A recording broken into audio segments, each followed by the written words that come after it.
Baik pemirsa TVR Parlemen dimanapun Anda berada, seperti yang diketahui bahwa Balik DPR RI pada hari ini menyelenggarakan rapat panja terkait dengan penyusunan rancangan undang-undang tentang perubahan kedua atas Undang-Undang Nomor 6 Tahun 2014 yaitu tentang desa.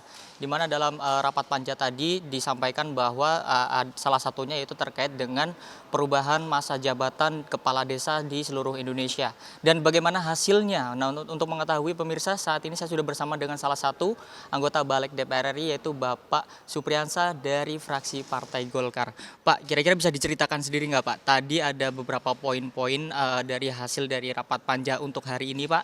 Kira-kira apakah masa jabatan ini sudah disetujui untuk dirubah dari 6 tahun menjadi 9 tahun Pak?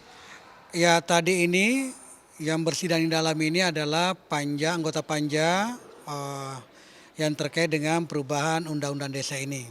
Nah, salah satu yang disepakati oleh anggota panja adalah menyetujui sebagaimana harapan dan perjuangan kepala desa seluruh Indonesia yang sempat datang ke DPR yang meminta dilakukan perubahan terkait dengan jumlah tahun dalam satu periode.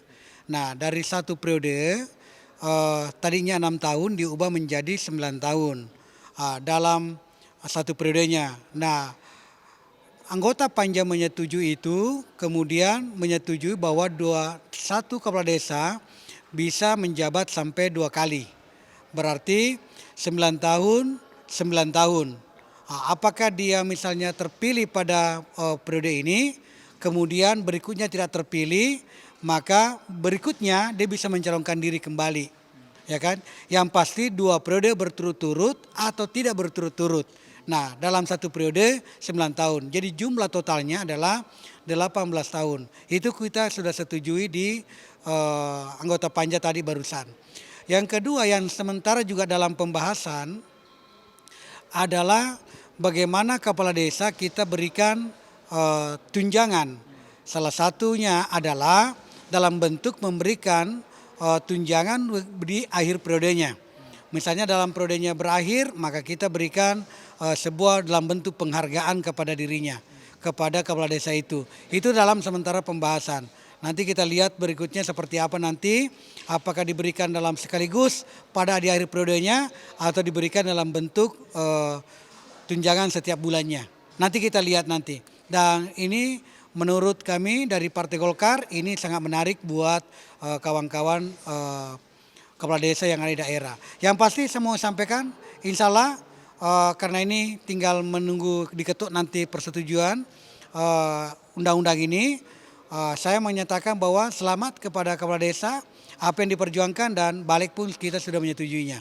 Ya, gitu kira-kira ya. Baik Pak, sebenarnya mungkin masyarakat juga perlu mengetahui Pak terkait dengan latar belakang perubahan dari misalkan 6 tahun menjadi 9 tahun. Sebenarnya kendala yang ada di desa itu seperti apa Pak? Mungkin bisa dijelaskan Pak. Jadi kenapa kepala desa meminta dari 6 tahun ke 9 tahun? Karena pembangunan desa ini kan berbeda dengan pembangunan yang lain, dalam artian bahwa pembangunan desa ini angkanya nilainya kecil tetapi banyak hal yang harus dilakukan di desa.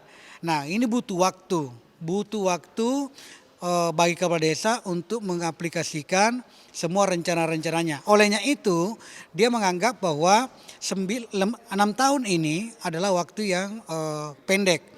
Sehingga dia meminta waktu 9 tahun yang cukup untuk melakukan pembangunan dalam satu periode. Itulah dasarnya sehingga kenapa kepala desa meminta 9 tahun. Dan setelah kami kaji, memang benar bahwa hampir kajian kita ini beberapa kawan-kawan berpendapat bahwa memang seperti itu modelnya. Kepala desa yang menjabat ini 6 tahun merasa masih ada program yang ingin dilakukan tetapi tidak cukup waktu. Sehingga dasar itulah sehingga kita berikan waktu penambahan dalam satu periode menjadi 9 tahun. Kalau dulu, undang-undang dulu kan dia bisa mencalonkan diri menjadi 3 periode. Jadi 6 tahun, tambah 6 tahun, tambah 6 tahun. Jumlahnya 18 tahun. Nah, sama saja ini dipersempit periodenya dari 3 periode menjadi 2 periode. Tetapi dalam satu periode 9 tahun. 9 tahun ditambah 9 tahun. Sama juga 18 tahun. Sama jumlahnya, tetapi range waktunya, waktu pemilihannya dikurangi satu kali.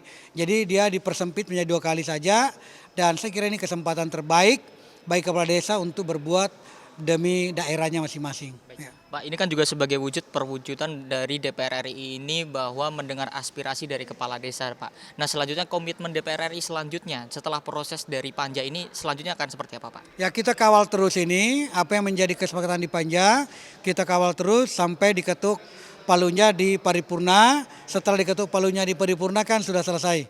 Berarti kawan-kawan yang telah berjuang, kepala desa yang berjuang, ya selamatlah untuk menggunakan undang-undang desa yang baru nanti. Baik, terima kasih Pak Supriyansa atas waktunya. Baik pemirsa TVR Parlemen, itulah wawancara saya dengan salah satu anggota Panja, khususnya anggota Balik DPR RI, yaitu Bapak Supriyansa, di mana tadi Bapak Supriyansa menyampaikan bahwa komitmen dari DPR RI untuk mengawal terkait dengan adanya perubahan Undang-Undang Nomor 6 Tahun 2014 tentang desa ini dan perubahan masa jabatan dari kepala daerah tadi dari 6 tahun menjadi 9 tahun dan berlaku surut.